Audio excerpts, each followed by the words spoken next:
Bismillahirrahmanirrahim. Assalamu alaikum. How are you students? I hope you'd be fine. Exercise 5A of chapter number 5 linear equations and simple inequalities. हम आज करें question number 9 जिसमें हमारे पास आज हैं बिल्कुल डिफरेंट किस्म के क्वेश्चंस और हमसे कहा जा रहा है solve each of the following equations. जब भी सॉल्व की बात की जाती है स्टूडेंट्स तो इसके अंदर आपने ये जो x होता है यानी अननोन आपके पास वेरिएबल होता है इसकी वैल्यू निकालनी होती है। अर्लियर क्वेश्चंस के अंदर जब हम क्वेश्चन नंबर 6 और 7 कर रहे थे स्टूडेंट्स तो वहाँ पर हमारे पास जो है वो टर्म्स गिवन थी। अब यहाँ पर अगर आप गौर करेंगे तो यहाँ पर हमारे पास पूरे फ्रैक्शंस मौजूद हैं ऑन आइदर साइड्स, यानी लेफ्ट हैंड साइड के ऊपर भी पूरा एक फ्रैक्शन है यानी एक न्यूमरेटर और एक डिनोमिनेटर। अब ये एक न्यूमरेटर मैं क्यों कह रही हूँ क्योंकि आप ये देख सकते हैं इसके बीच में जो डिवीजन का साइन है ये ऊपर की दोनों टर्म्स के नीचे साइन है, ठीक है। हालांकि जब हम क्वेश्चन नंबर 5 और 6 कर रहे थे तो आपने वहाँ पर देखा था कि यहाँ पर हमारे पास जो ये लाइन थी डिवीजन की ये पूरे इक्वेशन को घेरे हुए नहीं थी। इसकी वजह से हमने कहा था कि यहाँ पर हमारे पास ये इंडिविजुअल टर्म्स थी क्योंकि ये बीच में माइनस साइन से सेग्रीगेट हो रही थी। जबकि यहाँ पर अगर बात की जाए क्वेश्चन नंबर 9 में तो हमारे पास पूरे फ्रैक्शंस मौजूद हैं ऑन आइदर साइड्स, ठीक है। तो ऐसे क्वेश्चंस को सॉल्व करना बहुत सिंपल है, बहुत इजी है। सिर्फ कुछ टिप्स हैं जो मैं आपको दूंगी और अगर आप उनको फॉलो करेंगे तो ये क्वेश्चंस को आप बड़ी आसानी से सॉल्व कर सकते हैं। स्टार्ट करते हैं और देखते हैं कि हमने इसको किस तरह से सॉल्व करना है। तो बच्चों जब भी आपके पास इस तरह की इक्वेशंस होंगी जिसके अंदर आपके पास इक्विवेलेंट फ्रैक्शंस आ जाएं यानी दोनों साइड्स पर फ्रैक्शंस हों तो सिंपली जैसा कि हमारे पास सिंगल टर्म्स के फ्रैक्शंस थे तो हमने उसको क्रॉस मल्टीप्लाई किया था, यहाँ पर भी हम यही करेंगे और इनको आपस में क्रॉस मल्टीप्लाई करके सॉल्व कर लेंगे। अब यहाँ पर तो हमारे पास डिनोमिनेटर में कुछ भी नहीं है तो ये हमारी जो 5x + 1 की टर्म है वो एज इट इज़ रहेगी और दूसरी तरफ हमारे पास ये जो 7 है ये मल्टीप्लाई हो जाएगा 3 के साथ, ठीक है। तो कितना सिंपल है, कुछ भी नहीं है। उसके बाद ये 5x + 1 है तो ये हम इसको दूसरी तरफ भेज देंगे। वजह उसकी ये है कि 7 3 = 21 हमने सॉल्व कर लिया और जब हम ये +1 उधर भेजेंगे तो हमारे पास यहाँ पर बच जाएगा 5x = 21 +1 इधर आ गया तो ये बन जाएगा -1। अब आप इसके अंदर ये देखिए 5x हमने अपनी जगह पर रखा है, इसको हमें कुछ नहीं करना। 21 भी अपनी जगह पर है, इसको भी हमने कुछ नहीं करना, सिर्फ +1 की हम पोजीशन को चेंज कर रहे हैं तो इस वजह से हम उसका जो साइन है उसको भी चेंज कर देंगे, ठीक है। तो अब ये हमारे पास बन जाएगा 5x = 20। अब ये x के साथ 5 मल्टीप्लाई हो रहा है, हम दूसरी तरफ इसको ले जाकर क्या करेंगे, वेरी गुड, डिवाइड कर देंगे। क्योंकि जब भी हम साइड्स चेंज करते हैं तो हमेशा जो भी ऑपरेशन हमारे पास उस वेरिएबल के साथ हो रहा होता है हमने उसकी साइन को चेंज कर देना होता है। यानी अगर यहाँ पर एडिशन है तो दूसरी तरफ जाकर सब्ट्रैक्शन हो जाएगा, यहाँ सब्ट्रैक्शन है तो दूसरी तरफ जाकर एडिशन हो जाएगा। Same goes with multiplication and division, अगर यहाँ पर मल्टीप्लाई हो रही है कोई चीज़ तो दूसरी तरफ जाकर डिवाइड हो जाएगी और अगर यहाँ पर डिवाइड हो रही है तो दूसरी तरफ जाकर वो मल्टीप्लाई हो जाएगी। अब क्या बचा, अब एक तरफ हमारे पास x है, दूसरी तरफ 20/5, इसको हम करेंगे सिंप्लीफाई और हमारे पास बच जाएगा x = 4, यानी हमारी ये इक्वेशन यहाँ पर सॉल्व हो गई। तो हमने इसमें क्या किया, कुछ भी नहीं किया। अब यहाँ पार्ट बी में देखिए, यहाँ पर हमारे पास दोनों डिनोमिनेटर्स मौजूद हैं तो दोनों को क्रॉस मल्टीप्लाई कर देंगे। ये 3 2x + -3 से मल्टीप्लाई हो जाएगा। अब इसको मल्टीप्लाई करने का तरीका क्या है, वही डिस्ट्रीब्यूटिव लॉ हमें लगाना पड़ेगा और ये 4 जाकर इस पूरी इक्वेशन से मल्टीप्लाई हो जाएगा।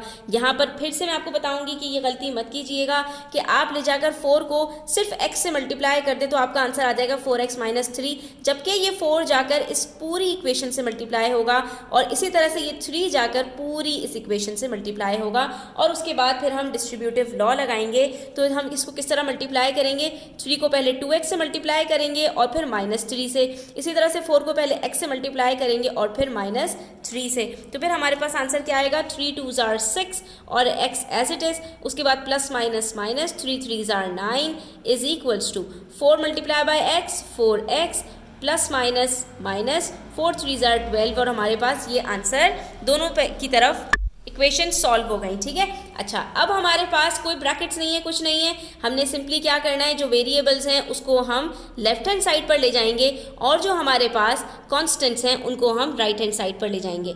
ठीक है, तो यहाँ पर हमारे पास कॉन्स्टेंट सिर्फ एक है, इसको हम ले जाएंगे राइट हैंड साइड पर, और ये जो हमारे पास वेरिएबल है इसको हम ले आएंगे लेफ्ट हैंड साइड पर। तो 6x हमारे पास एज इट इज़ रहेगा और ये -12 भी हमारे पास एज इट इज़ रहेगा। सिर्फ साइन किसकी चेंज होगी, 4x की साइन चेंज होगी, क्योंकि हम इसको लेफ्ट हैंड साइड पर लेकर आ रहे हैं, तो ये पॉजिटिव से नेगेटिव हो जाएगा। और इसकी साइन चेंज होगी, ये -9 से +9 हो जाएगा, तो प्लस तो लिखते नहीं हैं हम, और ये हमारे पास बन जाएगा 9 - 12। ठीक है, इस स्टेप को आपने बहुत गौर से करना है। जिसकी पोजीशन चेंज कर रहे हैं, मैं फिर रिपीट कर रही हूँ, सिर्फ साइन उसी की चेंज होगी, सबकी साइन चेंज नहीं होगी। और ये आप तभी कर सकते हैं जब आप इसकी ज़्यादा प्रैक्टिस करें और इन एरोस की मदद से अपनी जो है वो टर्म्स को आइडेंटिफाई कर लें।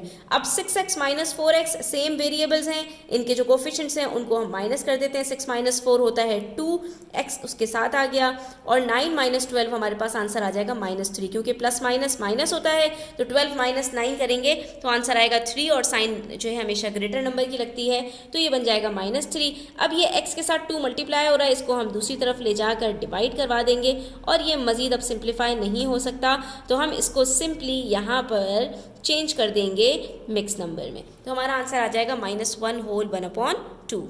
बस अब क्या है, अब प्रैक्टिस करते जाइए और क्वेश्चंस को सॉल्व करते जाइए। क्रॉस मल्टीप्लिकेशन करना है आपने सिंपली, यहाँ पर ये 3 इस पूरे ब्रैकेट से मल्टीप्लाई होगा 3x - 1, दूसरी तरफ ये 5 जाकर मल्टीप्लाई होगा पूरे ब्रैकेट x - 1 से। 3 3s are 9x - 3 1s are 3 is equals to 5x - 5 1s are 5।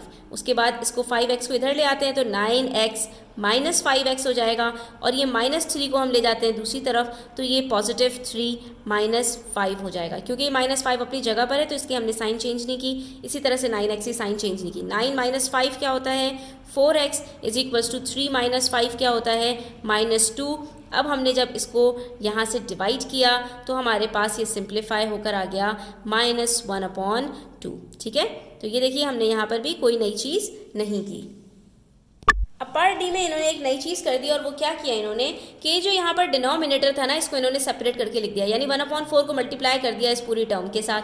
तो दरअसल ये क्या था बच्चों, ये हमारे पास ये था 5y + 4, ठीक है, x नहीं है y है, अपॉन 4 इज इक्वल्स टू, इसी तरह से यहाँ पर 2y - 1/3। तो जो चीज़ अपॉन में होती है वो दरअसल डिवाइड हो रही होती है, तो इन्होंने इसको क्या किया, अलग से सेपरेट करके लिख दिया। तो आपने घबराना नहीं है इसको देख के, क्योंकि ये पूरी चीज़ ब्रैकेट में है, इसका मतलब है ये पूरा 4 इस पूरी टर्म के साथ मल्टीप्लाई और डिवाइड हो रहा है। ठीक है, अब जब हमारे पास ये इस तरह से आ गया तो हमने यहाँ पर इसको नेक्स्ट स्टेप में वही करना है कि हम इसको क्रॉस मल्टीप्लाई करवाना है। तो ये 3 चला जाएगा यहाँ ऊपर, और ये बन जाएगा 5y + 4 इज इक्वल्स टू, ये 4 मल्टीप्लाई हो जाएगा 2y - 1।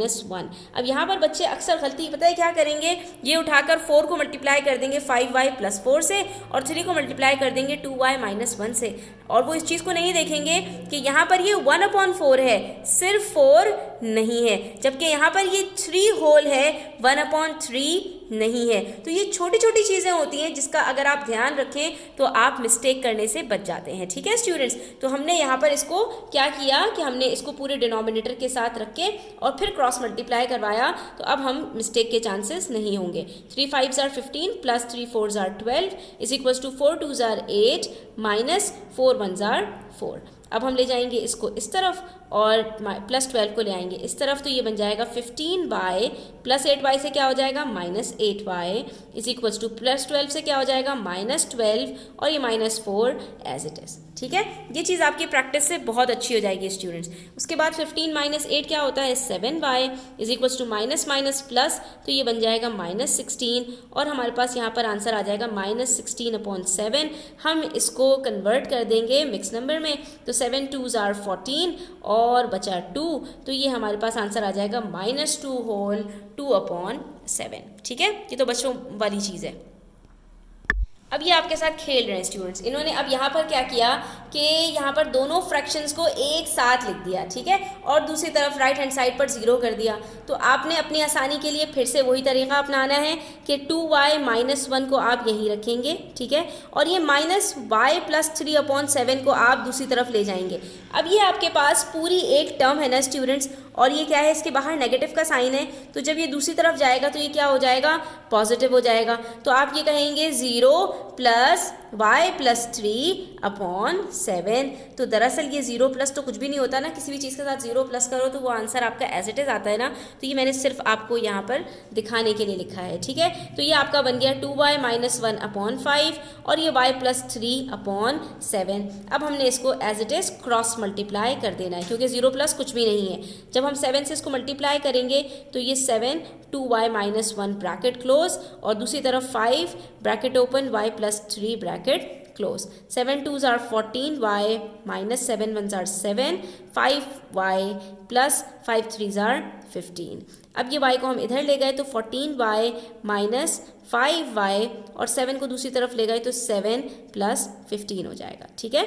उसके बाद 14 माइनस 5 क्या होता है, 9y is equals to 7 plus 15 होता है 22, और आंसर आएगा y इज इक्वल्स टू 22/9, ठीक है। अब 9 के टेबल में 22 कब आता है, 9 2s are 18, और बच गया हमारे पास ऊपर 4, तो आंसर आ गया 2 होल 4/19, सॉरी 9, ठीक है। ये 19 नहीं है, ये 9 है हमारे पास।